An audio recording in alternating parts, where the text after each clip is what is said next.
podcast series. Andrew Knight has known BibliU for a long time, since we launched kind of our very, very early first products back several years ago in his previous life.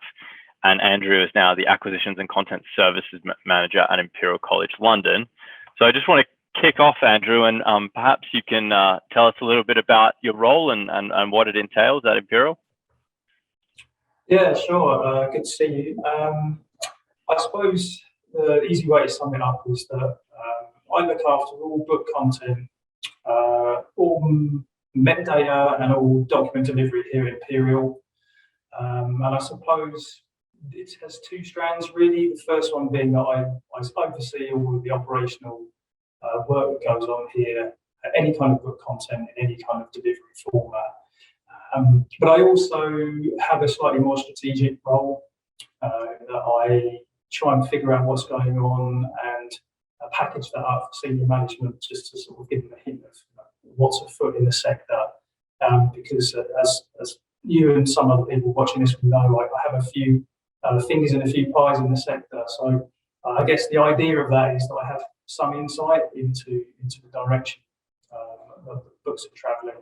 And I try and bring that back to Imperial just to inform them about what their policies need to be and what kind of overarching strategy of books needs to be now and into the future. Awesome. Thanks for the description. And yeah, I think you have quite a unique view into how things are evolving in the sector. And it seems like there was a great deal of change with obviously the pandemic, and then maybe change has not continued as quickly as it had been, and in all sorts of ways in terms of how the institutions are operating and how the business models the publishers are running are changing as well. So if I go on to the next point, which is what are some of the key challenges that you faced in content procurement over the years, both in terms of print and digital procurement? Yeah, well, as you mentioned, obviously, COVID threw a right big spanner in the works. And I joined Imperial in the middle of the first lockdown, which was interesting. So trying to devise a new procurement strategy for a cohort that will never visit the library was kind of interesting in itself. And I think everyone will have experienced similar sort of problems. Obviously, the print collection is out of circulation, so you need to supplement that. And we were lucky in the first instance because, as you know, and a lot of the publishers made a lot of material free that summer in 2020. But the challenge really was after that of how you maintain that collection and the sort of changes and challenges that came with that, while at the same time to make sure that your print collection was still available. And I think a lot of institutions found that they neglected their print buying for obvious reasons during that year. So then how do you effectively double up on your spend? You need to keep that print collection sound and current. But at the same time, you have a cohort of students who are perhaps more used to dealing with digital resources. So really the biggest challenge was to try and fit those two things into an existing budget. And I think probably some of the practical issues were the need to make your content offline as much as possible. One of the things that we found, and this may resonate with some other institutions as well, is something slightly unpredictable, is that, and they call it digital poverty. Now, obviously, we view online resourcing as universal, but it isn't. You will find that there are students who don't have reliable access to the internet at home, or they have to share it with other people who live with them. So it was a thing that really tripped us up because we thought, this is great, we can make things available universally.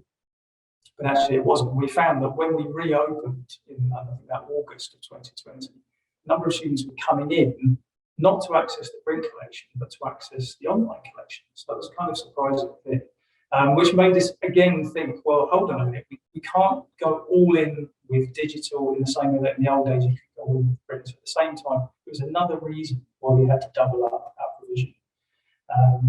And other things as well, print, when the expectation is that material is available instantly, that's not the case with print. So, for example, with our book suggestion scheme, we were finding that the delay of perhaps 2, 3, maybe 4 weeks, especially as the suppliers are trying to get their delivery act back together after COVID, students, their expectations have changed, and they expect things to come, straight away, to be available straight away. So that wasn't the case with print material.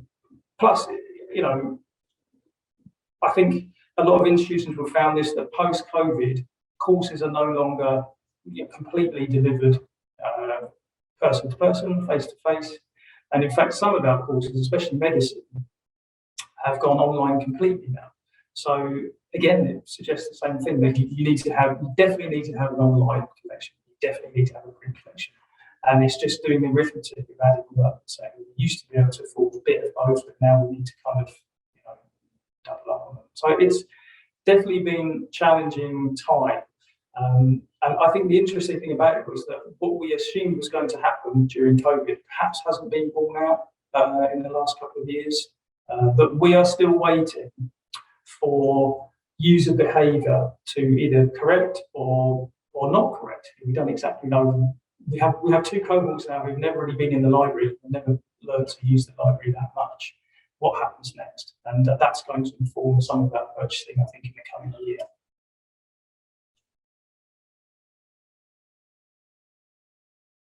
There you go. It's really interesting to hear your thoughts on that, Andrew, and how you're trying to balance both needs and maintain as much digital access as you possibly can, given what was available briefly in that first year of the coronavirus pandemic. In terms of print, I'm kind of curious to know, has demand for print increased again? Like, are you seeing usage of print content going up again now that students are back on campus and you're kind of expanding that print catalog again? Very short answer is no.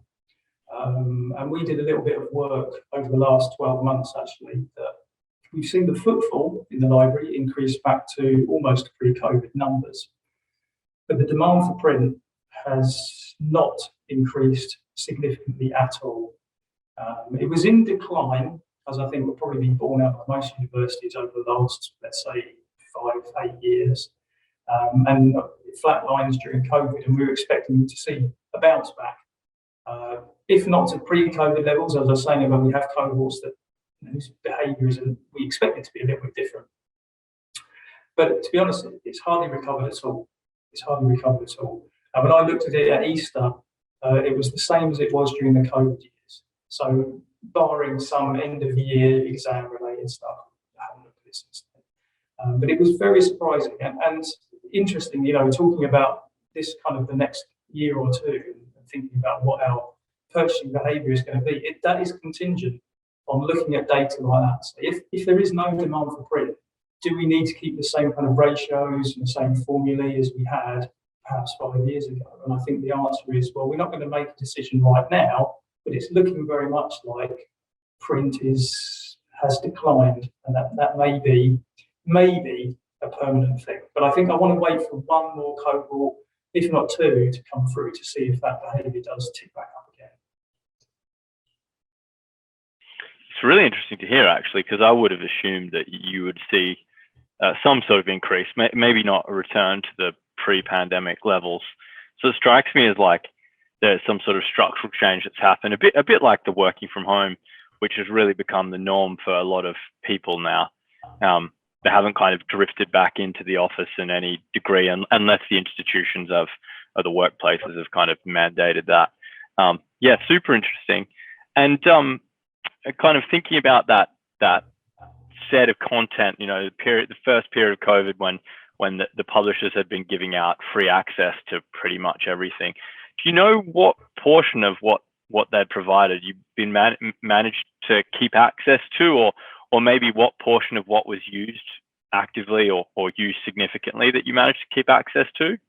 Yeah, I couldn't give you a figure, but the last thing you said there is what we did. We looked at what was used and we thought, well, how can we accommodate this in our budget? Now, as most people are aware, we were relatively lucky. We were quite well funded. So we were able to accommodate some of that, and that's in journals as well as in books. But obviously, you can't keep it all. And that was actually a bit of a challenge. The first panic was, my gosh, how are we going to do this? And the second panic was, well, when all the free stuff got turned off and the students were used to using it, how do we maintain access to this? Because ultimately it's zero sum, isn't it? We have to lose something if we take something on, unless we can find additional funding. And I think plenty of institutions out there wouldn't have been able to get their hands on any more money. So you just have to be super intelligent about what you do. And that autumn was full of negotiation about, can we keep hold of this for a year, or, you know, we're going to look at the data and assess whether it's worth holding on to.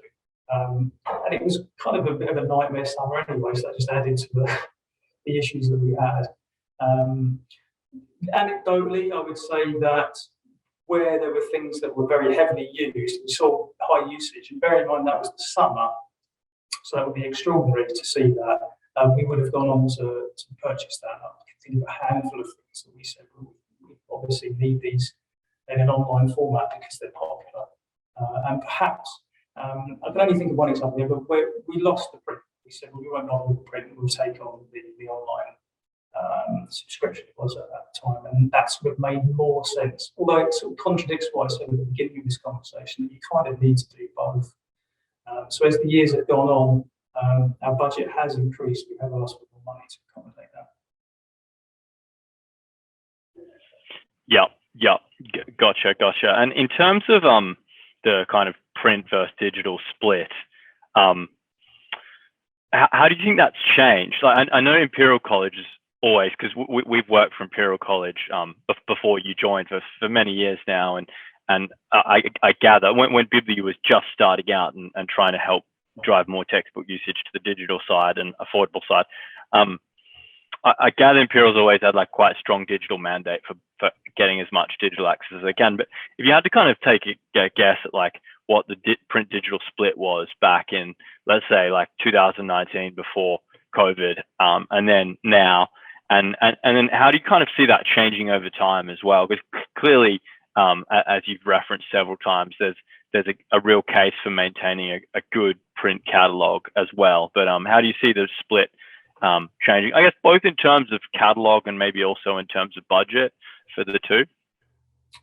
My understanding is perhaps a little bit before 2019, it was roughly half and half in terms of budget. And that's obviously the textbook scheme back then was much smaller than it is now. Now we're looking at something like 90 to 10 in favour of online resourcing. So really in the last, I'll say 5 years, but probably 3, we've that balance has shifted massively. I don't think it will shift much further. I think even if it's a bit difficult to say without concluding either eventuality, but the need to maintain print collection, even if it's not being particularly well used, I think there is an expectation that will be there. We would perhaps reduce the numbers of copies we would purchase, but I think I wouldn't want to go much beyond a 9-to-1 ratio for the reasons that I've set out. And it also depends what models become available in the next few years. Imperial have a long tradition of trying to pioneer things, trying to make it work for the sector, partly because it has a bit of purchasing power and people have worked have always been interested in doing new things. So it'd be difficult to say, I want it to be this ratio in the future. I'm kind of happy with where it is at the moment, given the behaviour of the usage that we've seen, the data that I've looked at. But I don't want to turn my back on print. I think it's important. I think we're possibly a little bit unusual. This is a research-based institution. There's a lot of money goes into journals and databases. And perhaps over the years, there's been not neglect, but a little bit less emphasis on the teaching and learning side. That has changed. And the undergraduates are being given the same kind of status as the research group here. So we're looking to invest money in things that work for our users, and I think that will always be a bit of both. Right now, though, looking at it, 9-to-1, it may seem unusual to institutions, but it works for us as of today, and we'll see what happens next year. Got it. Yeah, and I think Imperial is quite a unique case. you guys have been extremely active in trying to optimize catalog over time as well, which I know all libraries, it's sort of their mandate to, get more usage out of content and get more value, right, and constantly optimize. But I feel like, there's certainly a benefit in having had run a BibliU model for some time, but I think you guys and you yourself, Andrew, particularly, you kind of like laser focused on ensuring any content that's not being used is removed, or anything with low usage is completely renegotiated, and therefore you ended up with like a 90% utilization usage rate, which is really, stunning. To be honest, I would say the average is probably more like 30 to 40% for a for the title by title model like yours, where you're paying for every one up front, or you're paying for a certain number of users. So yeah, it's a really interesting use case you have there. And as you touched on, I mean, you are a research institution. There are various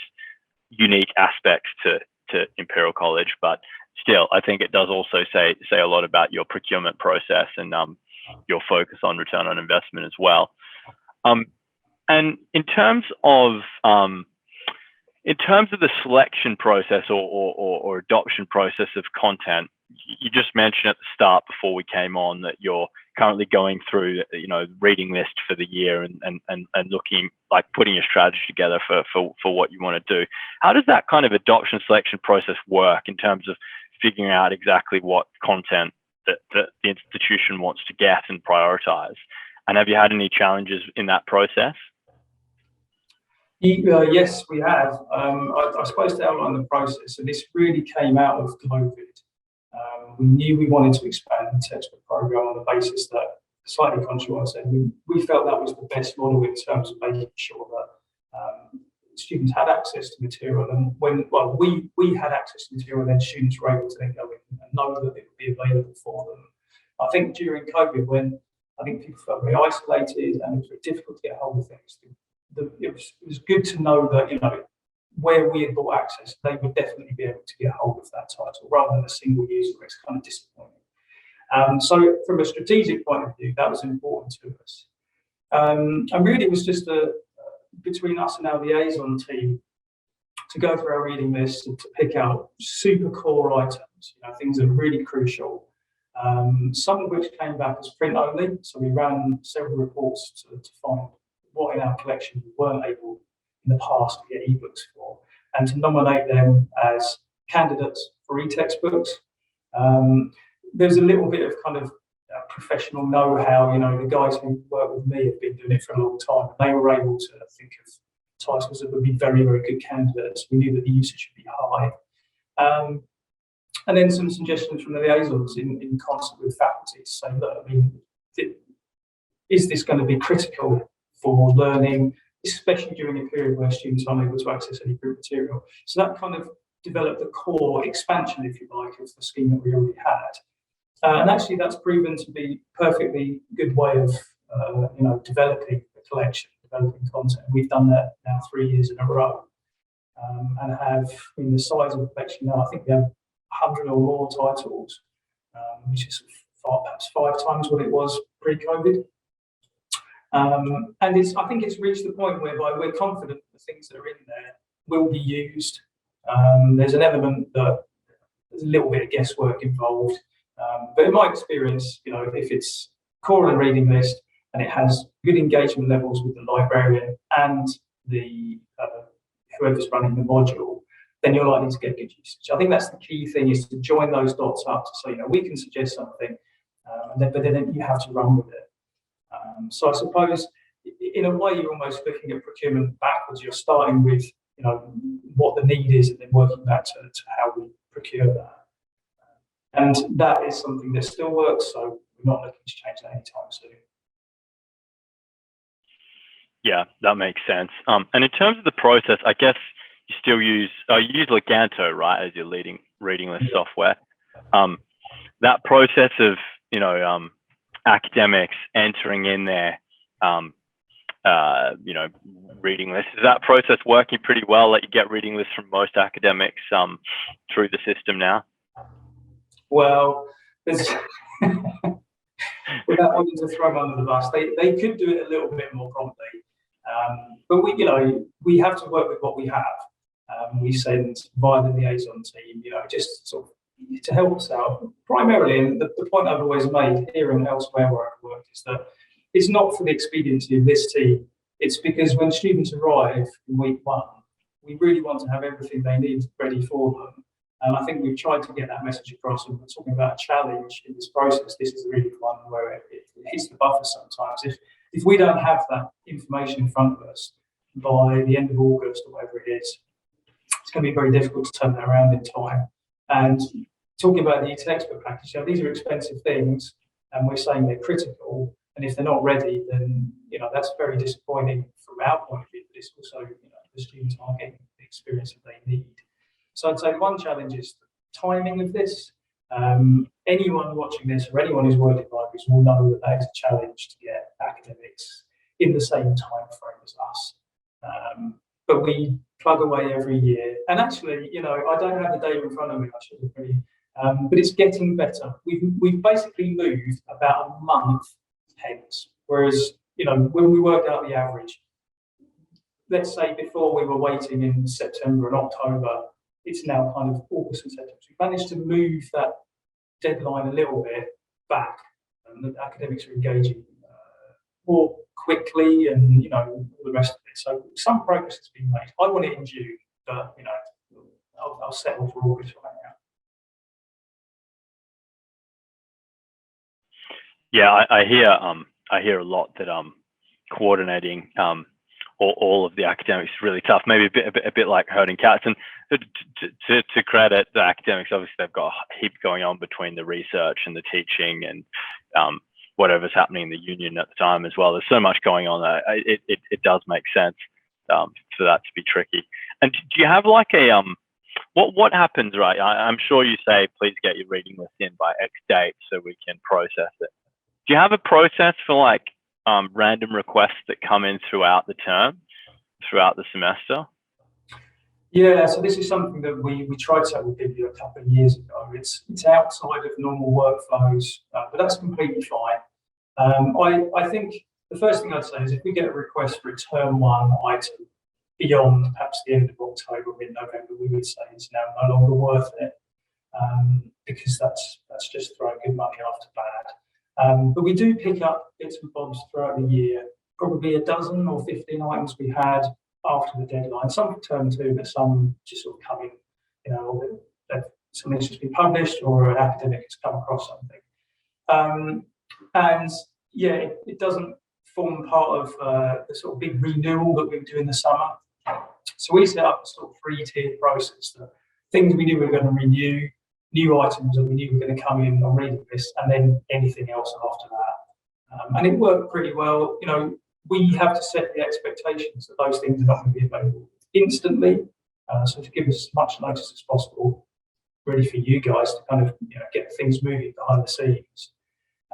But it's a little bit tricky, but I feel that part of my job is to do as much as I can to make things available, even if it's not that convenient for my team or it falls outside of the normal workflow. That's kind of irrelevant to the students and to the academics. They want material. So we will try and accommodate that. The only thing I would say, as sort of cautionary word of advice, there are budgetary implications.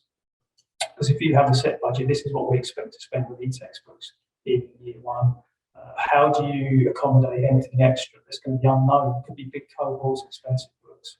So when we set our budget, we built in a buffer to say we anticipate there will potentially be, we guessed the amount. It actually wasn't that far out. But again, we're sort of slightly privileged that we can do that.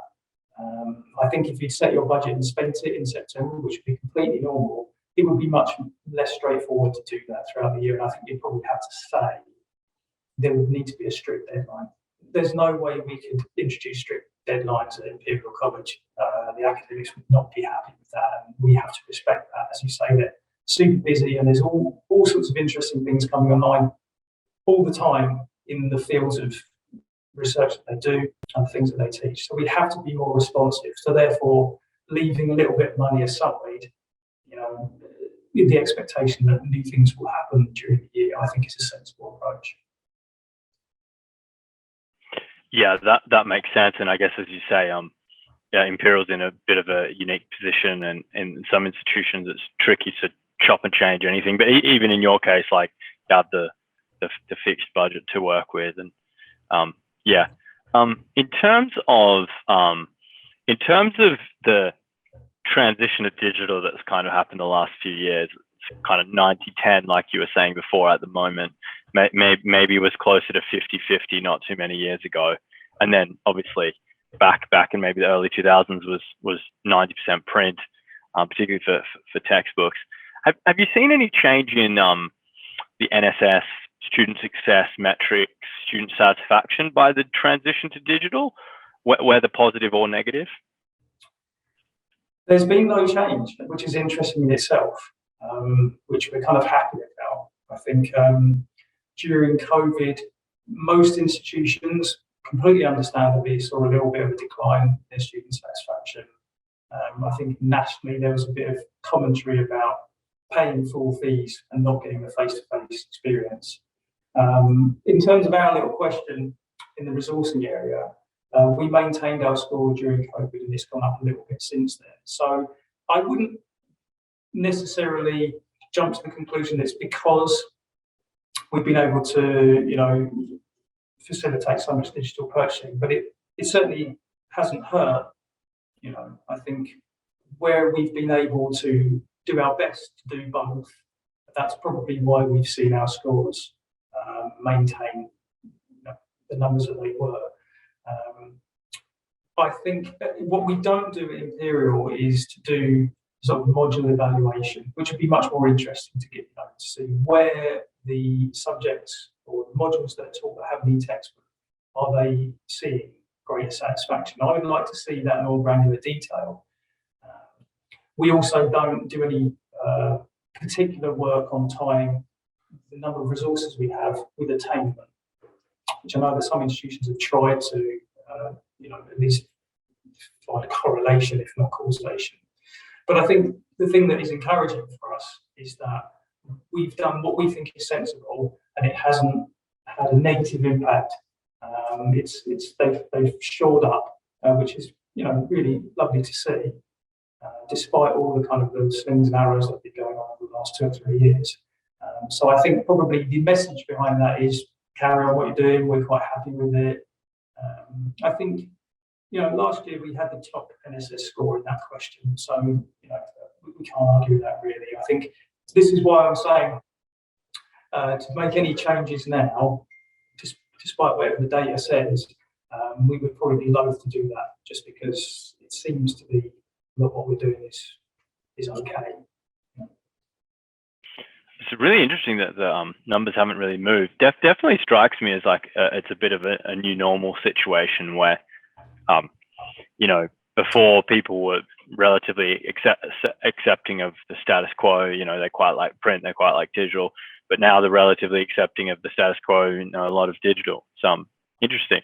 We have seen at some institutions like Surrey, their NSS shot up, but I think for them, like Imperial, you guys have been delivering, because we only really watch the e-textbook side, but you've been delivering e-textbooks for years. So aside from more digital, I'm not sure the students would necessarily notice drastic change. Whereas for them, it was a matter of doing no e-textbooks and obviously print to doing a rather large program. So there was a significant change in the NSS, but the NSS doesn't specifically ask about e-textbooks, of course. It asks about content in general, learning content. So we can't say for sure it was the textbooks, but yeah, an interesting change there. And I'll probably wrap up pretty soon because I've got another call at 1:45. Now that you're 90-10, digital print, how's this kind of impacted your procurement process and workflows? Have they gotten any more automated, efficient? And I guess also I want to add to that question, have you had the chance to use our purchasing portal yet either, or has it not yet been rolled out to Imperial? So to answer the second bit first, we're set up with it, and we're going to start looking at it really this week. In fact, we've got a query coming in now that we're going to try and use it to make sure it all works, which has been, I think, a great improvement on what we had before. But what you said before, in terms of our procurement, we were kind of doing it anyway. there's not been a huge wholesale change, even though the numbers are much more different. The workflow is already in place. I would say there's definitely been more automation on both the purchasing side and the metadata side. We're pretty streamlined, and we use all the full suite of Ex Libris products as much as we can. So, the answer is now tied in with Rialto, which is tied in, which is tied in with Prima. So we're kind of, we're trying to optimize the library management system side of stuff. In terms of procurement, I think with the BibliU portal, that was the last piece that was missing really to automate. For example, all of our renewals this year should be fairly straightforward. It's not emails going back and forth. But I don't think there's been any revolution in what we do, just because the number of electronic books is far exceeding the number of print books. What I would say though is ordering ebooks and ordering e-textbooks is a pretty streamlined operation here. Print books is probably one that is a little bit more manual, so therefore the fewer we're doing, the more time we're saving. But then this has really been an iterative process over the last 10 years to get to where we are now, and I'm just really finishing that off these days. That there's not a huge amount more we can do to shave time off. Where we've saved time this year has been checking reading lists and automating that side of it. And once they're in the system, it's pretty straightforward. We're very pleased with it, actually. We're able to turn things around very quickly now. Oh, that's great to hear. And I gather because you run so much of it through your library management system and through the ProQuest procurement system, that you can purchase print and digital and have it integrated to your library management system pretty seamlessly. And we're going to have to work to get our portal better integrated with your system, which I believe John Hovarth, our library product manager, is going to reach out to you guys at some point to talk about. So that's good. I'm glad you've got the portal. That they'll obviously require some what's the word on our side, some configurations to make sure it works as you need, and we're going to try and ensure. I think one of the main things for Imperial is ensuring that it has the bulk discounts included too for the title by title stuff. So that will take some time, but getting those in there would be a plus too.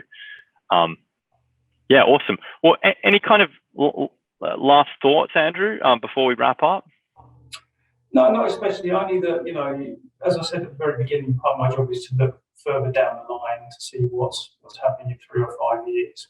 And I think it'd be very interesting to see where the e-textbook model goes. We're quite lucky, as you mentioned before, that we're able to kind of tailor the numbers because we have a lot of evidence, a lot of experience of doing it. And so for us, it works out quite efficiently. But I'd be very interested to see if the sector moves more towards this model or away from it, or it develops into something. And if it does, it'd be very interesting to take part in that. And with us having such a long-standing relationship with BibliU, anything that you're planning, would be very interesting to kind of work with you on that, whatever it is. Awesome. Yeah, I appreciate that, and certainly we're looking forward to trying to automate a lot more of what we do, because particularly thinking about an institution like yours, you guys have these very sophisticated, fairly automated workflows, and frankly the e-textbook side, and we discussed this at the Spill the Tea not too long ago, where we caught up, Andrew, and the e-textbook world is just like years behind journals and monographs. So hopefully trying to get up to similar standards where you can get instant purchases, can integrate rapidly with your learning management system, if not instantly. I mean, these are all things that tech can do. It's just a matter of having our engineering teams and in certain cases like Alma's engineering group work together to actually get it done for you guys. So yeah, no, appreciate that. Great. Well,